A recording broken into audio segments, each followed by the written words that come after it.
அக்கா தமிழிசை காந்தியை அவமதித்து விட்டார். அப்புறம் காந்தி மது ஒழிப்புக்கு போராடியவர், அவருக்கு இவர் மரியாதை செய்யல, மது ஒழிப்பு மாநாடு நடத்துறாரு, அவருடைய கொள்கைக்கே அது எதிராக இருக்குமோ அப்படின்னு சொல்றாரு.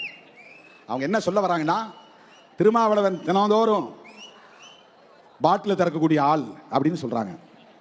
அக்கா தமிழிசை அவர்களே, நீங்கள் குடிக்க மாட்டீர்கள் என்று நான் நம்புகிறேன்.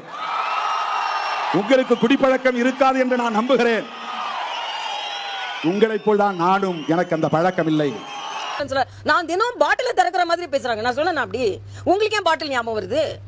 நான் தினம் பாட்டில திறக்கிற மாதிரி பேசுறாங்களாம். நான் எங்கேயுமே பாட்டிலையும் பேசல, மூடியும் பேசல. நான் மூடியை தான் பேசுவேன், பாட்டில் மூடியை பத்திலாம் நான் பேச மாட்டேன். அதனால பாட்டில திறந்தாலும் அதுக்கப்புறம் ஒரு டேஸ்டே பண்ணது கிடையாது. ஏன் இவ்வளவு எவ்வளவு பெர்சன்டேஜ் இன்னைக்கு வரைக்கும் ஞாபகம் வச்சுக்கிட்டு இன்னைக்கு வரைக்கும் நான் டேஸ்டே பண்ணலன்னு ஏதோ உங்களோட சுய பிரபலத்தை